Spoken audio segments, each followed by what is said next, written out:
morning, gentlemen. Glad to see you all. Very light program this morning. Please play this tune as though you've never heard it before.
Most people know about Elgar because of the marches, and from that grew the quite mistaken image which certainly prevailed in my boyhood, that he was a jingoistic composer, a tub thumper, all this kind of rubbish, which we know now is not true.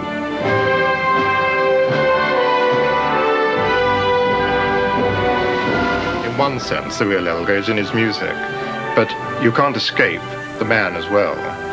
And the man is really quite different and never did himself justice as a human being.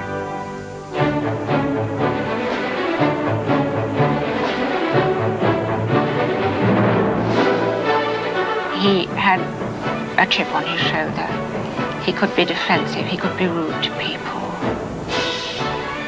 But in the long run, that doesn't matter at all. What matters is the music. The man is his music, and you can't divide them.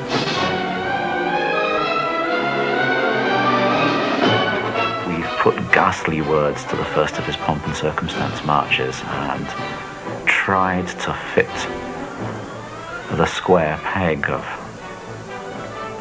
this extraordinary music into the round hole of an English pastoral tradition, and I do believe it's much more interesting than that.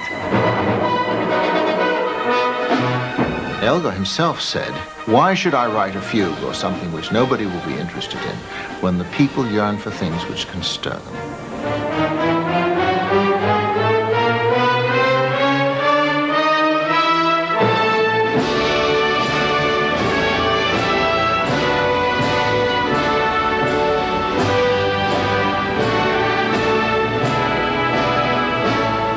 He was, as he said regarding Gerontius, a sinner like the rest of us.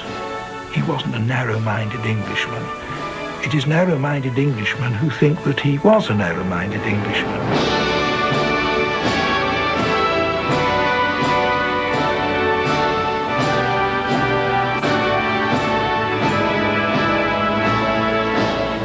Very unusual for an Englishman, an enormously passionate man, but somehow intensity, warmth, something of the melancholy.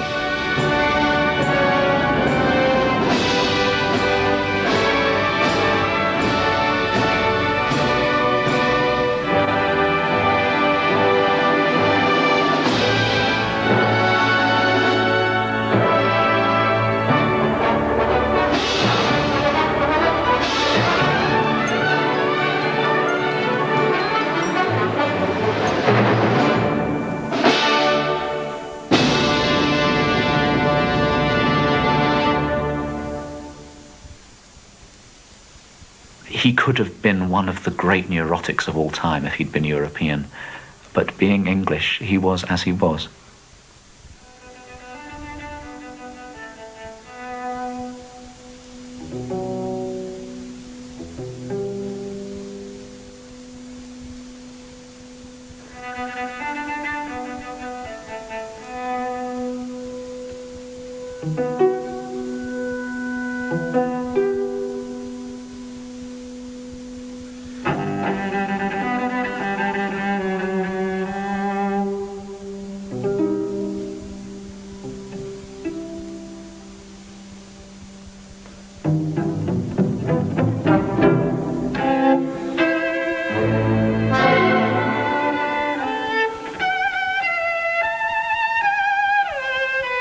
when he was remembering his childhood many years later, that I'm still at heart the child who used to be found in the reeds by Sevenside with a sheet of paper, trying to fix the sounds, source, texture, and all else unknown, and longing for something very great. I am still looking for this. That he wrote when he was over 60. Well, I think in there you can see so clearly the sense of longing for something that couldn't be defined, but that had to do with landscape, with countryside. And everybody recognizes that element in his music. People talk about it as being the Englishness of Elgar's music, but it's almost more specific than that. It's almost the Worcestershireness of his music.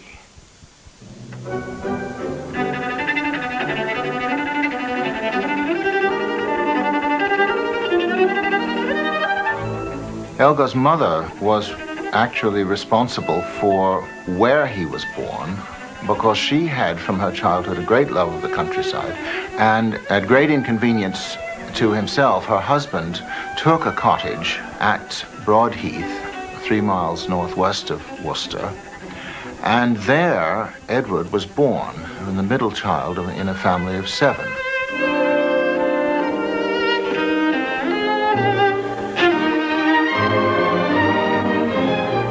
The fact is, they lived there for 2 years, the first 2 years of his life, and then moved back to the city because it proved just too inconvenient for the father, who wanted by this time to open up a shop of his own. Essentially, his father started off actually as a piano tuner and tuned the piano for Queen Adelaide, the widow of William IV. But he branched into selling music. Elgar's mother was working as a barmaid when she actually met Elgar's father. And they were, I think, a rather cosy couple. In social terms, I know it's unfashionable, but one has to say today they were lower middle class. And that had an important bearing on Elgar's life, of course.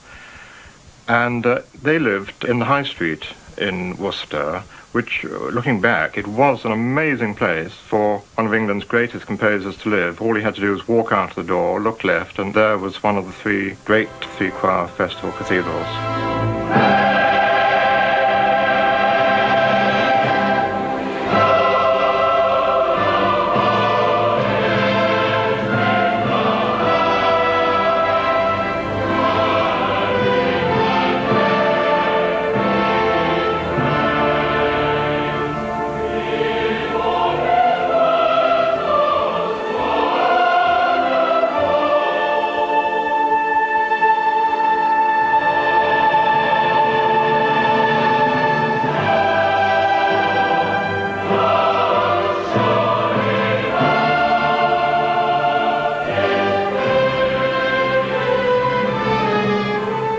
When he was a boy of 6, he used to go out in the meadows, and the thing that he specially took were the scores of the Beethoven symphonies and pored over these just as another child might read an adventure story. He took the scores of Beethoven's First Symphony and the Pastoral Symphony, 2 he particularly mentions in his writings later in his life, and he said that the scherzo of Beethoven's First Symphony first brought to him what music was all about, and he used 3 words which might apply to his own music: romance, fire, and poetry.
studying books on harmony and counterpoint doesn't explain how Elgar became a composer as well. And he very nearly didn't. There was no money, no future in music, and his father obviously thought this was a bad idea. And at 15, when he left school, he went to work in a lawyer's office for a year, which was a disaster. And he hoped that he might be able to go to Leipzig Conservatory. Everybody went to Leipzig in those days. But there was no money to send him to Leipzig, so he had to go and help and work in the shop. And he thought that he might at one point become a professional violinist, a solo violinist. And he saved up the money that he made by playing recitals here and there and being a sort of jack-of-all-trades musician around the Worcester area. He saved this money and went to London for lessons from this man called Politzer, who was the leader of one of the orchestras in London. And these lessons went on quite well. And then Elgar made the mistake of going to a concert in London. One of the great virtuoso violinists was playing. And he heard this chap and realized that he hadn't got what it takes to be a soloist. And then he got this extraordinary job at the local lunatic asylum at Powick, where the staff had a band and gave dances once a week. Now, this was a post at the very bottom of the professional musical scale. You didn't, if you'd graduated via cathedral and university, go in for doing that sort of thing. And what's he do? He writes all these pieces, quadrilles, marches, polkas, which are very entertaining, very diverting, enabling him to master the use of any combination virtually of instruments that happen to be available. A wonderful apprenticeship.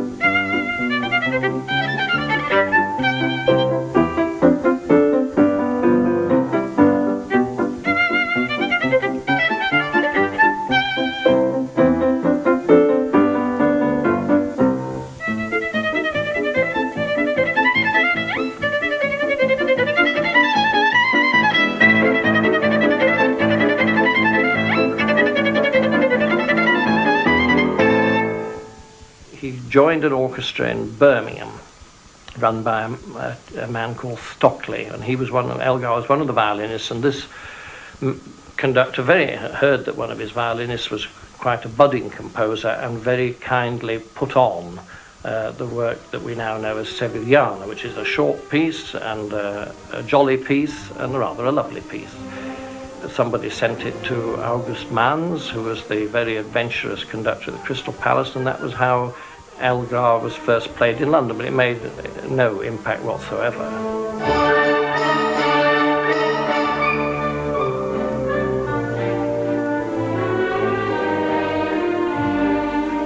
I wouldn't say that Sevillana was a very big success. It has attractive themes, and perhaps with a little bit of imagination one can see some shadows of the future Elgar in them, but for the main, it's the kind of engaging salon music that could be written by any one of 100 composers.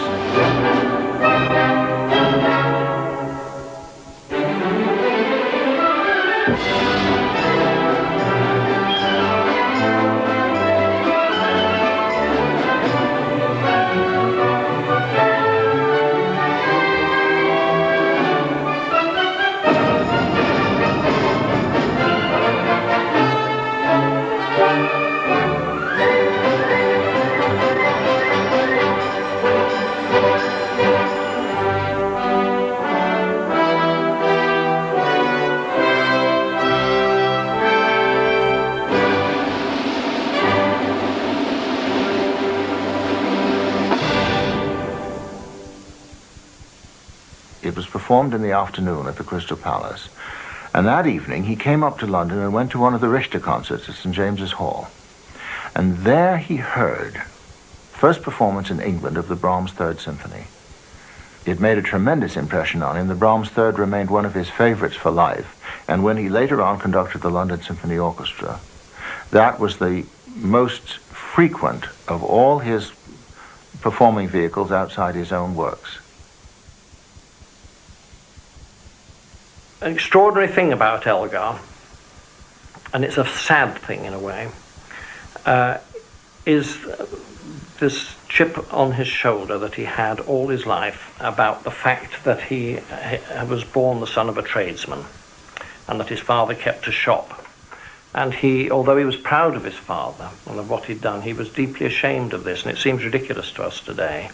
But we today can't really grasp the kind of social divisions, especially in the English provinces, in mid-Victorian times.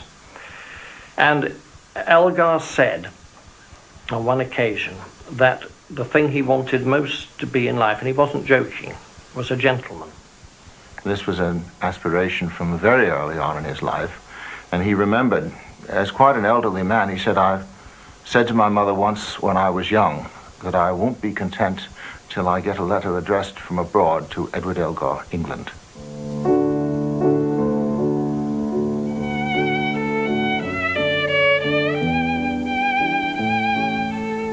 She came to him for lessons in piano accompaniment, which he taught as a sideline. He was mostly a violin teacher.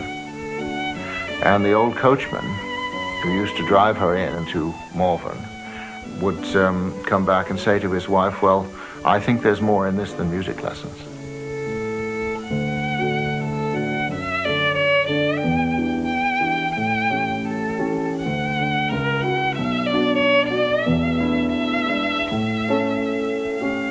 He wrote this piece, Salut d'amour, Love's Greeting, just at the time he was thinking over whether to propose to her. And the dedication is A Carice, and that's a contraction by him of her two Christian names, Caroline Alice.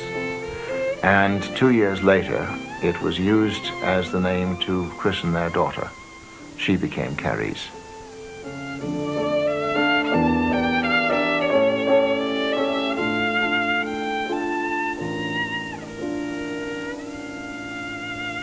It was a very extraordinary marriage for its time. It was mixed in almost every sense, except colour. It was mixed socially. Elgar was lower middle class. His wife, Alice Roberts, was upper middle class. Elgar's father was a tradesman, sold sheet music. Alice's father had been an Indian Army general and had been knighted, and they lived in a large Georgian house. Elgar was Roman Catholic.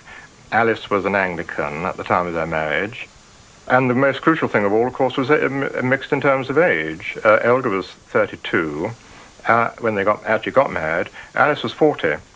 And 40 is quite old. I shouldn't say elderly, but quite old today for a woman to get married. In those days, it was thought almost obscene, quite frankly. She should have, retired to her country house and fed the kittens.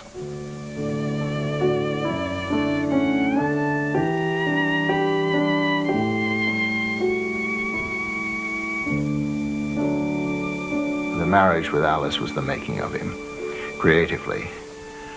What she gave him was something that, the one thing that he needed and that perhaps nobody else could have given him.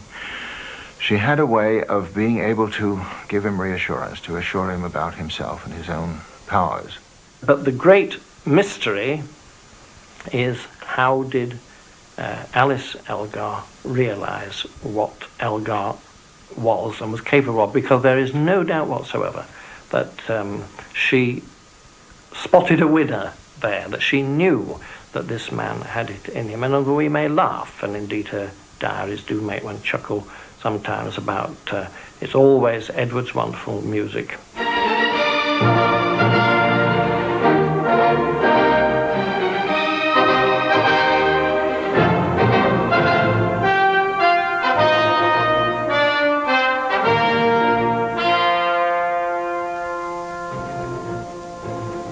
He had just this local reputation of being someone whose works were played by the Herefordshire Philharmonic or the Worcestershire Philharmonic or something like that. Nothing more than that until after his marriage, when he went to London and thought that if he besieged all the publishers and such orchestras and conductors as there were, that he would get on, but he didn't. And the great irony of that is that he thought he was going to make his name in London and be a great success, and his wife thought that he would do as well, and they were miserable there, and he'd already sold Salut d'Amour to shops for 2 guineas, so he got no royalties on that, which would have kept him in comfort and luxury for the rest of his life. And what happens? He gets a commission from Worcester, ironically, the place that he wanted to throw off, for an overture for the Three Choirs Festival in 1890. So he wrote Froissart and went back, gave up London and went back to Worcester. But even Froissart did not make an impact at all. It was 10 years before it was played in London after the Worcester performance.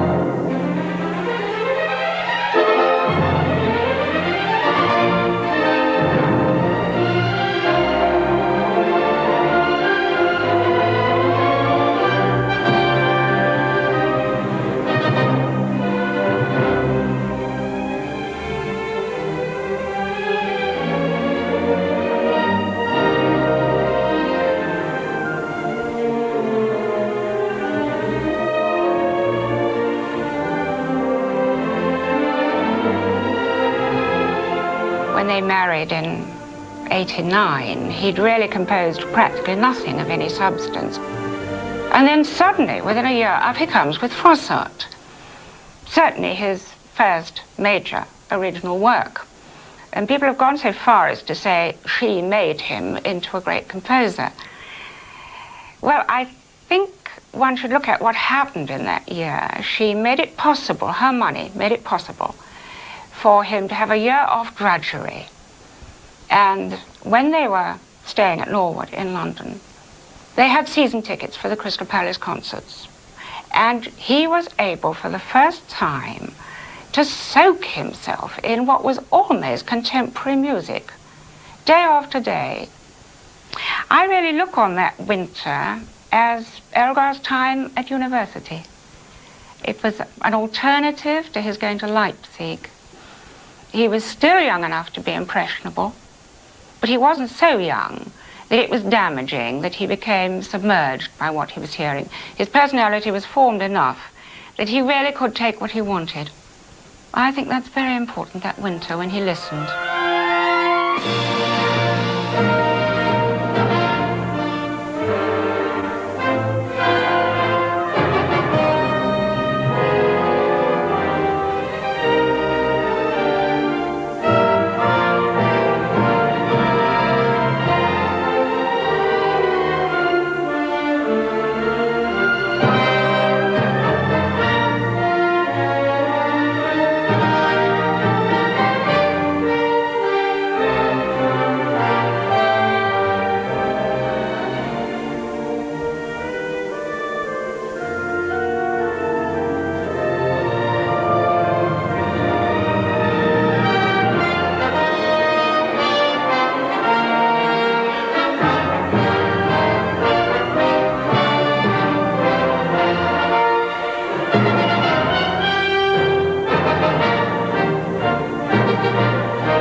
That theme came out of Elgar's extemporizing on the piano one night where he'd come home from violin teaching very tired. And he said, I sat down after dinner and began to play, and suddenly the voice of my wife interrupted me saying, Edward, that's a good tune. I said, tune? What tune? She said, that tune, play it again, I like that tune. And he said, I played and strummed and played, and she said, that's the tune. What is it? I said, well, it's nothing, but something might be made of it.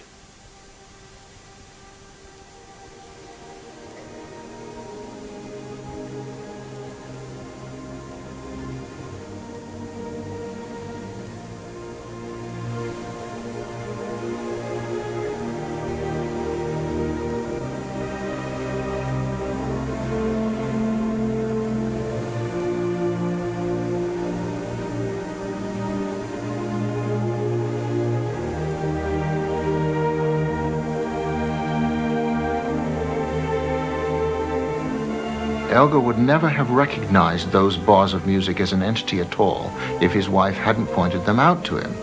Immediately he thought, who would do something that I can, not exactly caricature, but that I can make into some music? And I think at that moment, the idea of friendship came into it.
Strongest, I suppose, in Enigma Variations is Nimrod.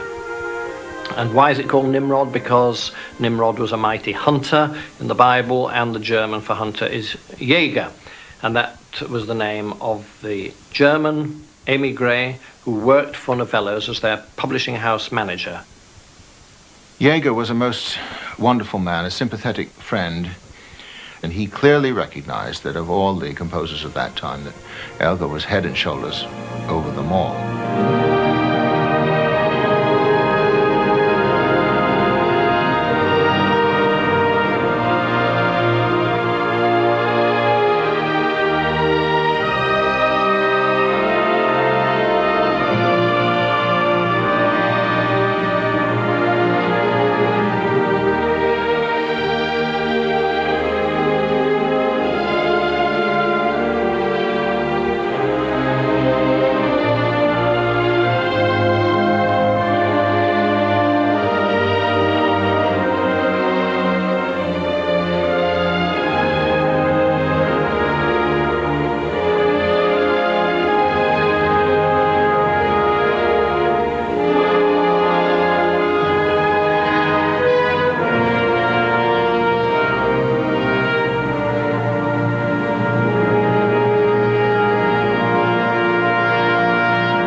There was another relationship within the marriage, and this is the platonic ménage à trois that existed between Elgar, Alice, and Dora Penny, who became Dorabella in the Enigma Variations. And what she did, I think, was to enable Elgar to have a rather late, delayed, platonic flirtation, which he had not had with Alice. And what he did for Alice was to let Alice off the romantic hook. She wasn't a romantic woman. She obviously wasn't, the world's great lover. And she would, in fact, encourage this relationship. And it gave Elgar the pleasure of a mild sort of platonic flirtation without all the emotional involvement that real courtship and marriage would have involved.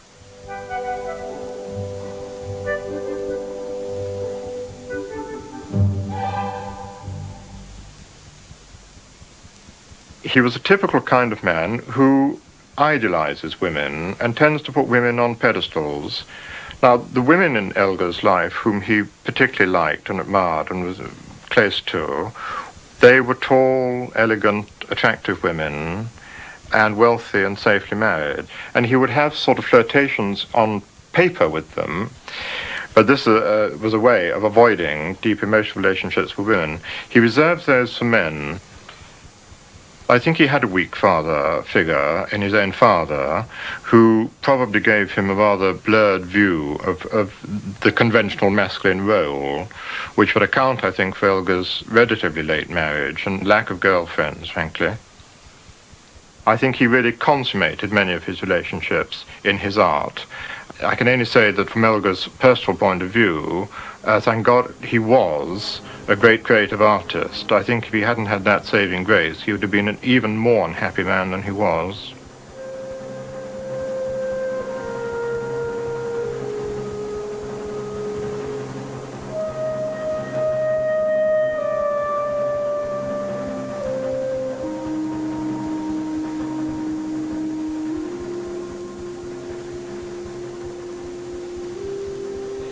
There is one passage in the Enigma Variations which has always engaged people's attention, and that's Romanza with the 3 stars in front of it. There is a sort of regret and nostalgia and something deep hurt in that variation. And he said that it was about Lady Mary Ligon. But the great thing about music is it can mean 2 things at once. And one has to remember that in the 1880s he was obviously in love with a girl in Worcester called Helen Weaver, who studied at Leipzig. And then the next thing we hear about her is she was ill. I think he says her lungs were affected. She was going to New Zealand. And so she went away in a liner and went out of his life.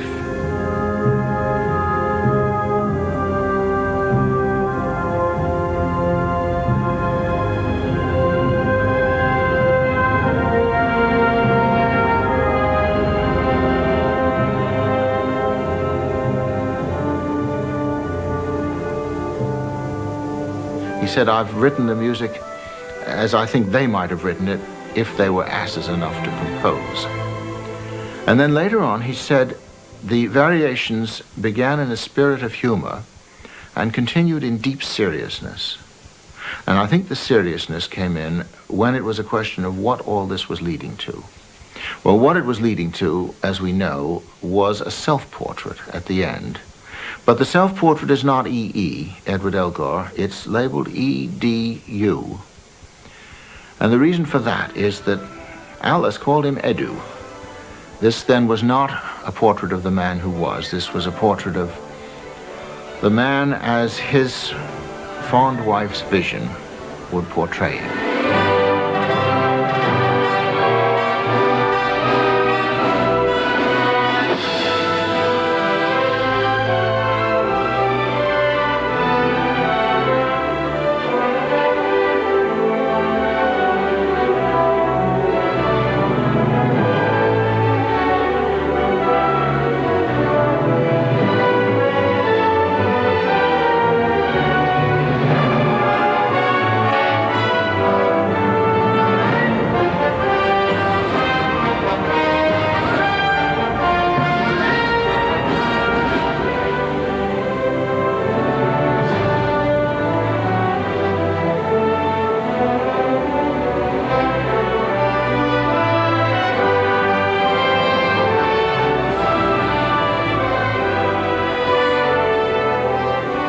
I'm told by a number of orchestral players that Beecham was very, very angry at Elgar's scores because they contained so many markings he couldn't add any of his own.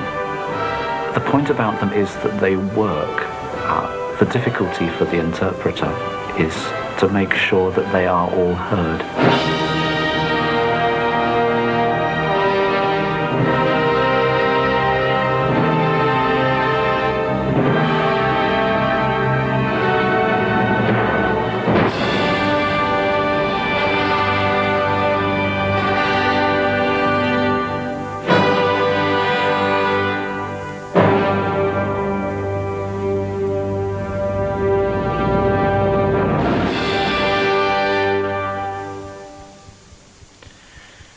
Elgar was paranoid. I use the word advisedly. I think he was. Some people have even gone so far as to say he was a manic depressive. he was certainly up and down, up and down, up and down. But one of the things he was most paranoid about was money. I mean, he never, ever stopped complaining that he hadn't got enough and worrying himself sick. The truth is that after about the age of 33, Elgar never had a real money problem, and he moved progressively to more and more beautiful homes. Then he had a valet and a car, and, but he never, ever, ever stopped fussing about money. Now, I think partly this was to do with his background. I just do suspect that people who are very worried about money are really saying nobody loves me. He lived on his wits, or to put it more elegantly, he lived on his inspiration. And I wonder if his constant worry about money might have been something to do with the fact that he might have wondered whether his inspiration would dry up. That it wasn't really about money at all, so much as about his own creativity.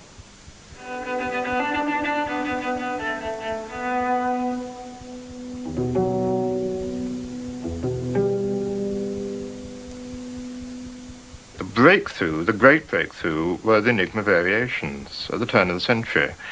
But where the break came, how he suddenly found his voice, I don't pretend to know, but find it he did, and when he'd found it, there was no stopping him. Within a year, he was working on his greatest, I think his greatest work, The Dream of Gerontius, which is inspired from start to finish.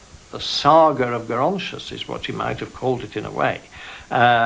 And this is about a man's soul and its adventures after death, and the greatest mystery of all, told in this very vivid way. That set him on fire, and then the great music came forth. And I think the belief in what his religious beliefs are in a way peripheral to the fact that the music welled out as a result of the imaginative stimulus given to him by the poem.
I find reading Cardinal Newman's poem of Gerontius right through are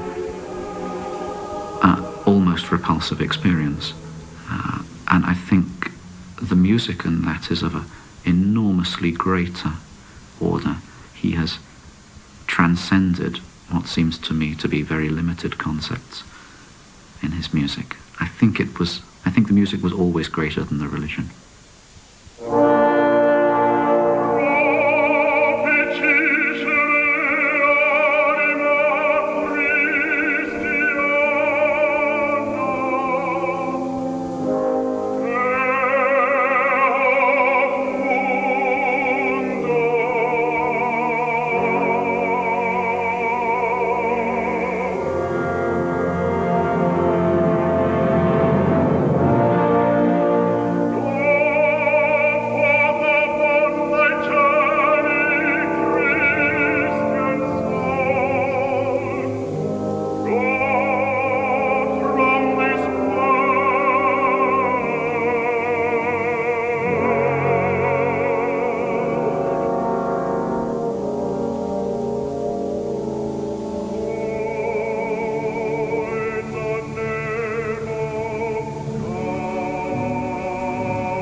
I was always brought up on the myth, as it turned out to be, that the Dream of Gerontius meant nothing to the English until it got the German imprimatur through Richard Strauss and co.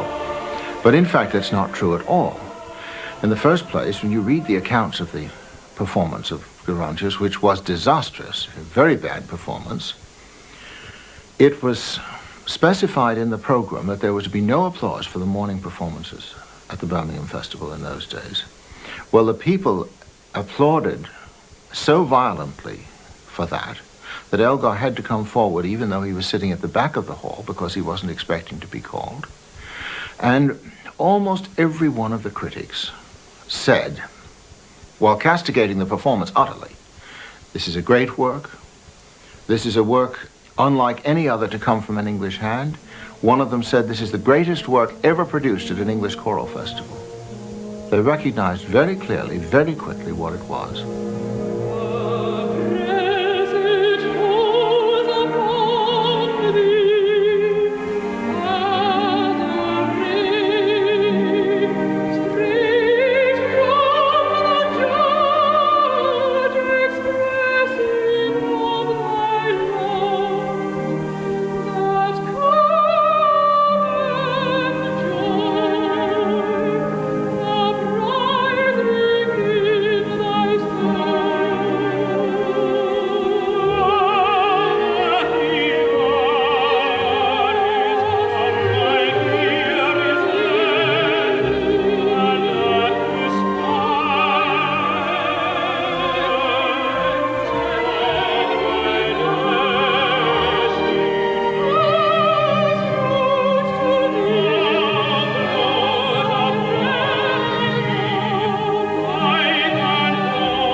A work which bowled people over because of its dramatic sense, and did in fact prove the final vindication of the act of Catholic emancipation, because it brought the Catholic faith into the centre of English life and thought.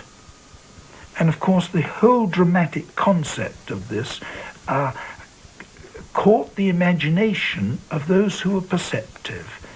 It was the work which, together with the variations, took him into Europe and gave a new constituency for English music.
manuscript full score of The Dream of Gerontius, the quotation from Ruskin.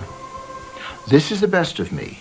For the rest, I ate and drank, slept, loved and hated like another. My life was as the vapor and is not. But this I saw and knew. This, if anything of mine, is worth your memory.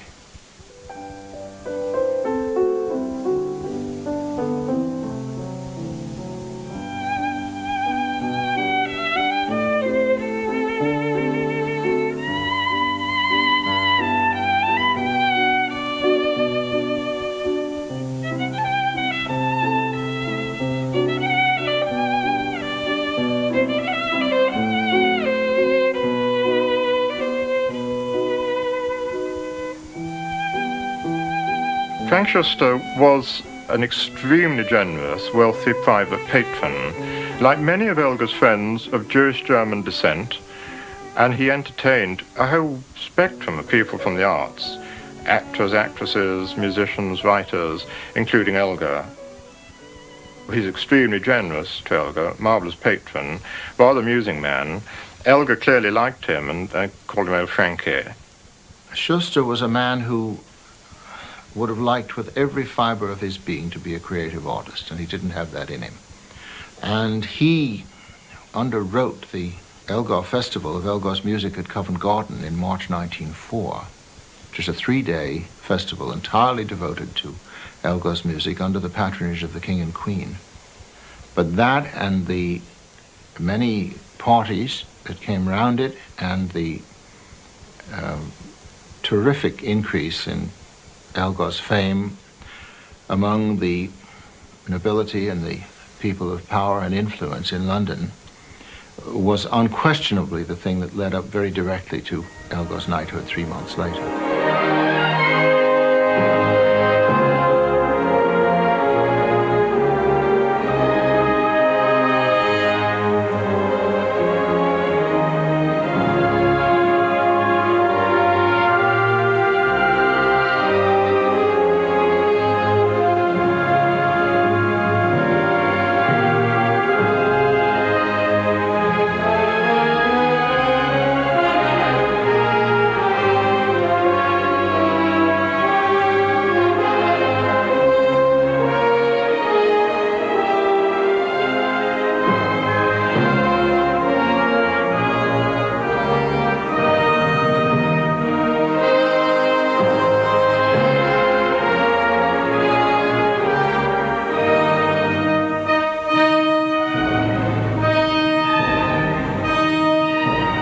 He adored honours. He received 3 knighthoods, if you like, from his own country, a knight bachelorhood.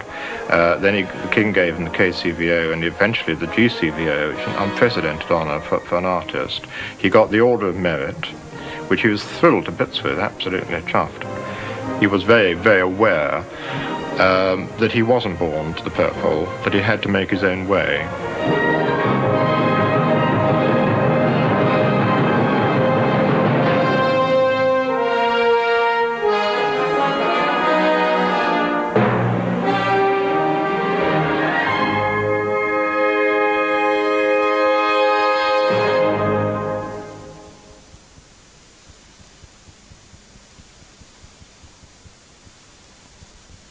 His musical inspiration unquestionably came from the countryside, but the other side of his nature needed all the honours and the establishment image. He tried 2 or 3 moves to London, finally bought this enormous, frightful house called Severn House in 1912, when he got the Order of Merit. Every time he got a knighthood or something else, he moved on to a grander and grander house. Now this is really sort of the conduct of a nouveau riche, to be frank. Somebody who doesn't really know what they're doing. But you see, a totally different person wrote the music. One of the truest remarks ever made about Elgar was made by Dora, Mrs. Powell, Dora Bella, of the Variations. She said, you know, you never knew which Elgar you were going to meet. And she also said that he was a different man to different people. But there is a pattern to be seen in this, and that the people that found Elgar snobbish or boorish were never musicians. And when he was conducting the London Symphony Orchestra in his own music or anybody else's, he was in his kingdom then, where there was no challenge and he felt secure. But when at social gatherings, when he was being Sir Edward Elgar, this is when you hear the stories about Elgar that make you cringe. Ezra Pound has a letter, the American poet Ezra Pound, about how he couldn't possibly believe that this old man who was interested in horse racing could be a composer. But of course that was quite a deliberate dodge. A person like Ezra Pound, who was such a self-conscious artist, would be somebody that would be deeply embarrassing to Elgar, and he'd run a mile from him. He was insecure. He was melancholy, had a melancholy temperament. At heart, very lonely, I think, and you hear it in the music. That's partly, surely, why his music does reach the hearts of so many people.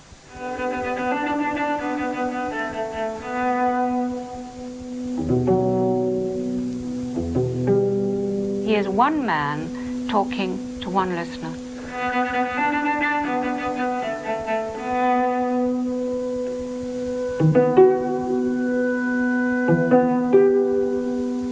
I do believe that as he goes on, he becomes a more and more extreme composer, and in many ways a more and more dangerous composer. I find the Second Symphony, for instance, profoundly disturbing, not only in the moments where all hell is let loose, the trio of the scherzo, for instance, which he said was representative of one of his great migraines, but in the way that the language never quite goes where you expect it to. There are always things going on underneath the surface that lead you to think that there's something subversive happening.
Very easy to say that the progress of the music can reflect something like the end of the empire or the decline of that type of English civilization, but perhaps somewhere at the back of his subconscious that is true. A lot of his later music is deeply unhappy music, and it's least satisfactory when it's trying not to be.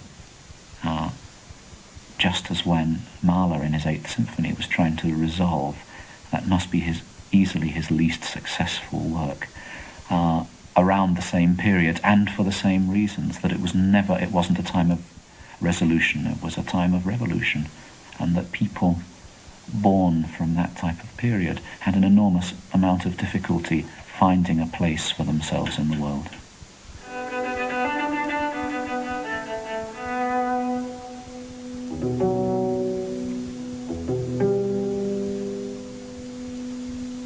From about 1900, you can see paralleled in the face the changes that came over the music. As I say, this sort of dark stain that seems to come across the music and seemed to come across his face. The eyes looked troubled, and he seemed to age in the strangest way. He never looked a middle-aged man, a late middle-aged man somehow. He either went straight into old man. There may be medical reasons, physical medical reasons for this, I don't know. But I can't help feeling that there are spiritual reasons as well. Elgar was not the kind of man at any time in his life to have had conventional religious beliefs, but he was brought up a Roman Catholic, and presumably had guilty feelings about falling away from the religion, but we know he started going to Mass not very often, a lot less than he had done before, and that when fame came that he'd longed for, he found it difficult to cope with, that there were tensions, personal tensions, perhaps marriage tensions, we don't know, and certainly religious ones. And through the rest of his life, he did tend always to people whom he was very close to play down the religious works.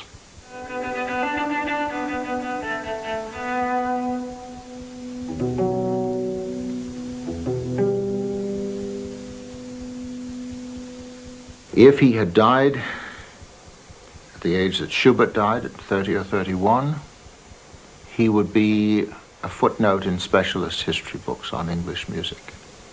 If he died at the age of Mozart, 35, he would be very little more than that.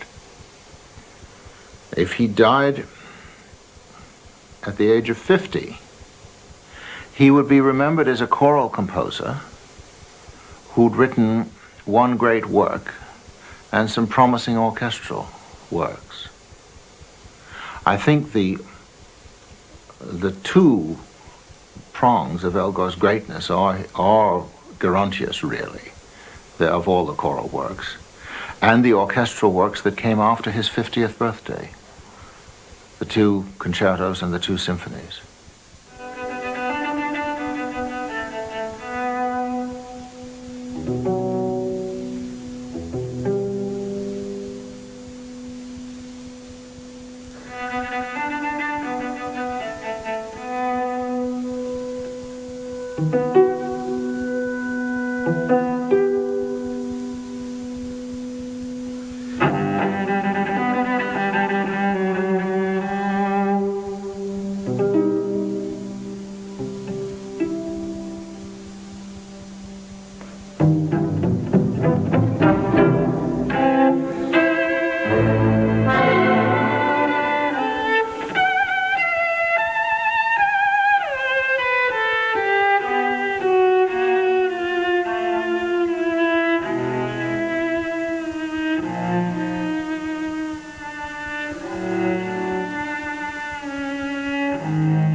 The cello concerto was written after he'd begun to recover his health in 1918.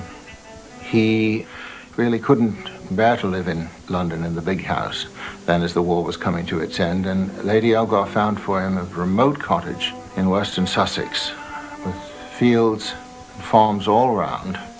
And there he wrote his chamber music and the last great work of all, the cello concerto.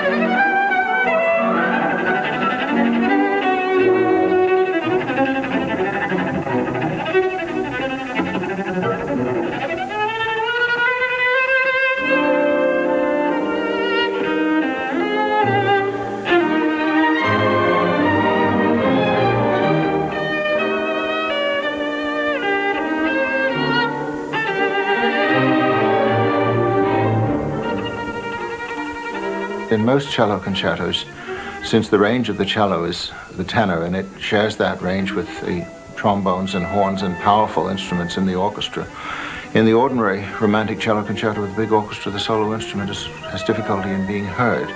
Well, what Elgar did was to use the big orchestra, but to use it mostly at its extremities, at top and bottom, leaving an immense empty canvas for this lonely solo voice to wander in at will.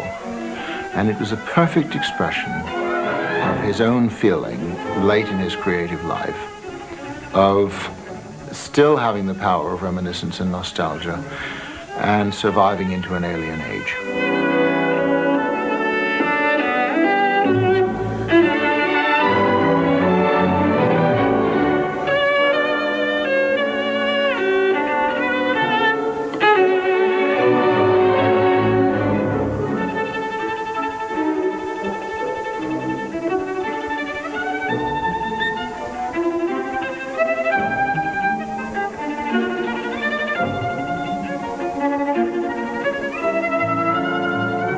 Someone asked him once what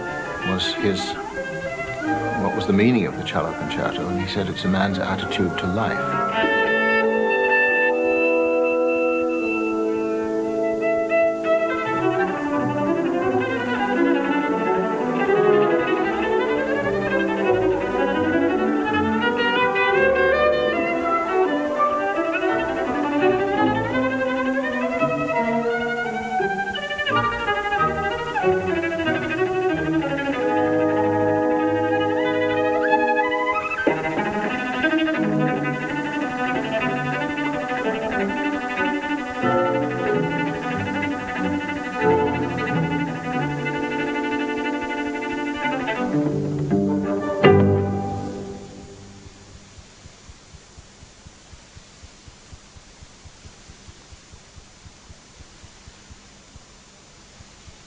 For a time, Edward shut down almost completely. Her death was a tremendous blow to him. It induced, I do believe, a sense of guilt from which he never quite escaped. Perhaps, after all, Alice had not fulfilled herself. The first work was written in the year after the marriage. His last important work was written the year before her death. And he survived her by nearly 14 years. He tried several times to write music in those later years, never succeeded in finishing anything.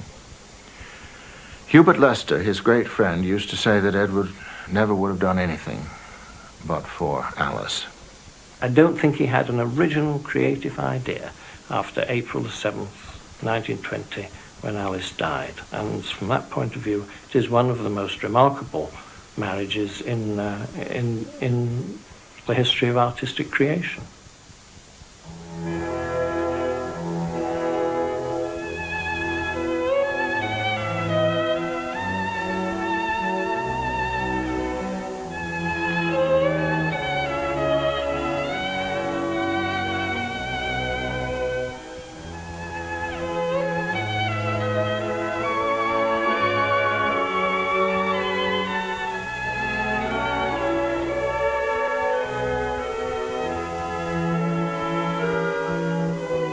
Was an autobiography by Dylan Thomas's widow called Leftover Life to Kill.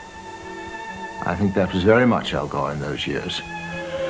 He was born in a relatively quiet age, and he survived in his mature years into a century in which the world began to go faster and change began to accelerate as never before.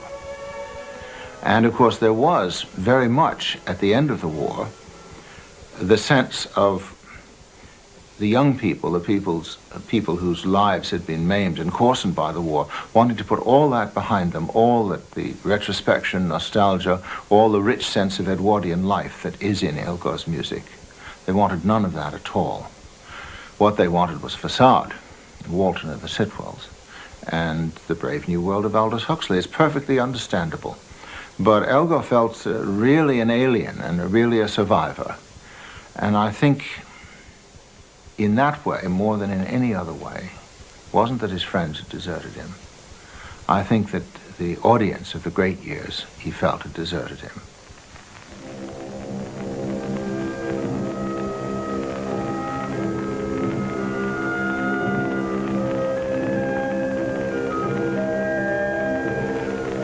He was the first major composer to record his own works, and in a time when his music was less popular than it had been, those gramophone men kept at it when he was in his late 60s and 70s, recording the symphonies, the concertos, the Enigma variations, a host of smaller works, so that for the first time you had a great composer directing his own music. Nothing like that had ever been seen before, and nothing like it was seen in the commercial gramophone world until 30 years later when Stravinsky did the same thing.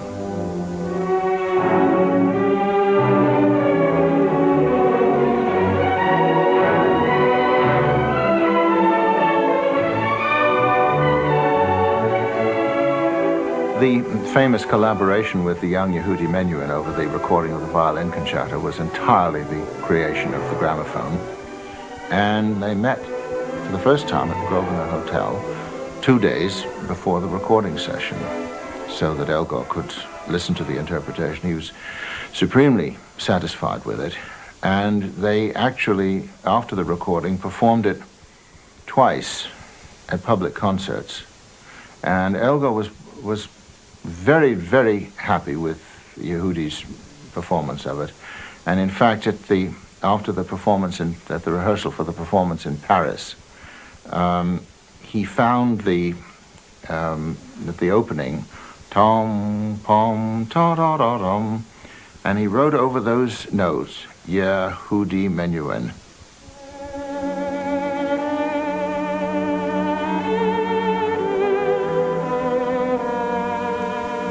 And he put after the dedication to Fritz Kreisler, and to my dear Yehudi Menuhin. And he said, you see, Yehudi, I thought of you 6 years before you were born.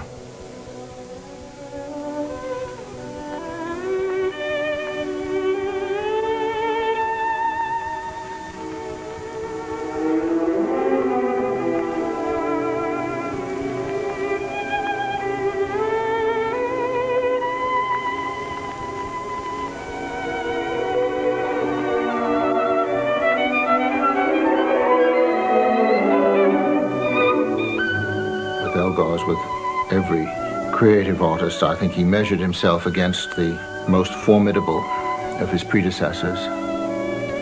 And something that he certainly did want and wasn't given in his time, which has been the national recognition of a peerage.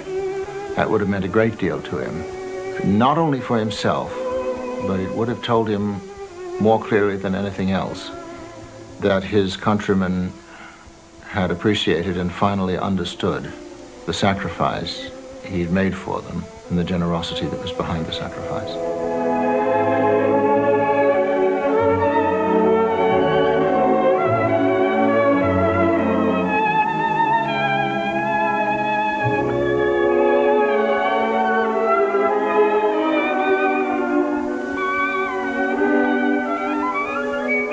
When Elgar was in his last illness, Doctor was approached by some of the men from the BBC to ask whether something couldn't be done to relieve his pain to complete the Third Symphony.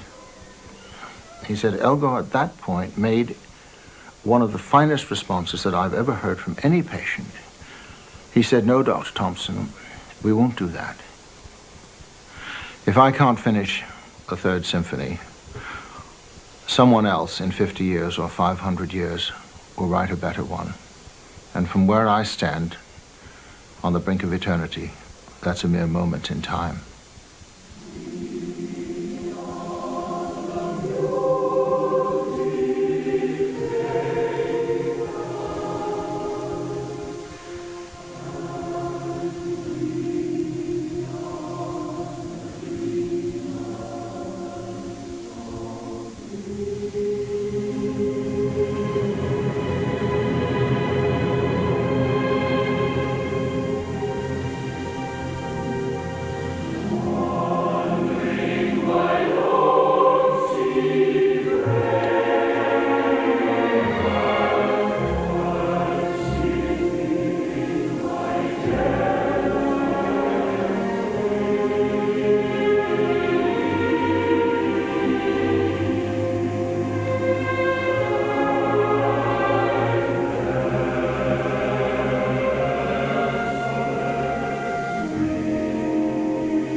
We are the music makers, we are the dreamers of dreams. That was exactly how he saw himself. All through Elgar's life runs this sense of the musician being the dreamer, the man who can, in a way, change the world much more than politicians and kings and armies.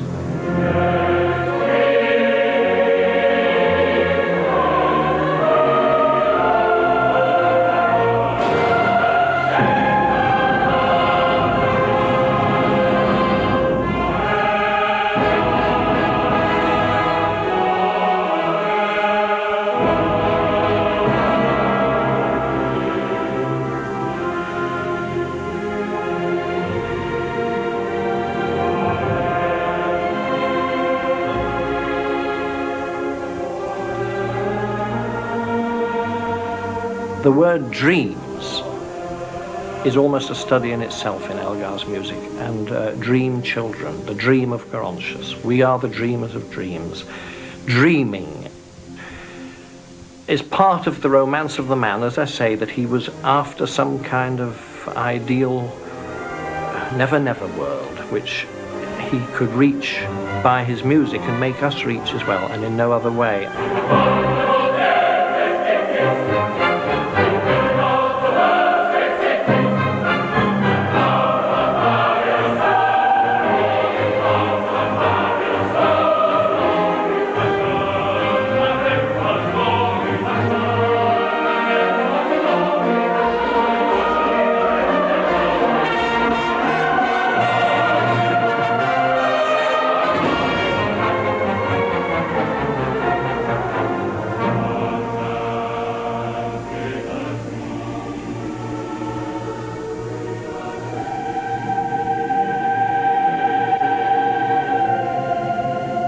Those lines are perfect exemplification of what was in the young Elgar's mind and heart when he was there at Sevenside, and the kind of thing that he was looking for, the inspiration that he hoped would come to him through the landscape, through the cycle of the seasons, and to teach him their own songs and things that he dreamt not before.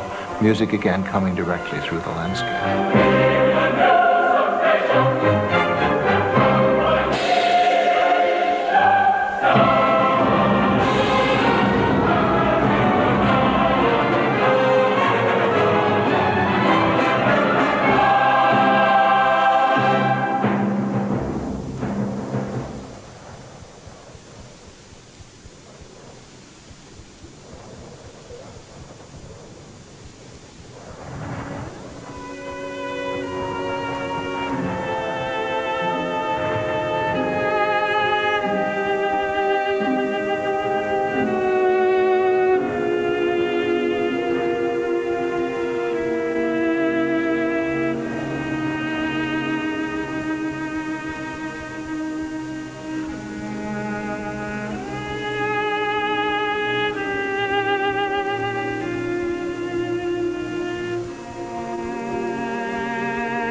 If you hear Elgar's music in that part of the world in which he grew up, it does seem to have an extra kind of intensity and magic, and it gives kind of extra point to a story from the end of his life.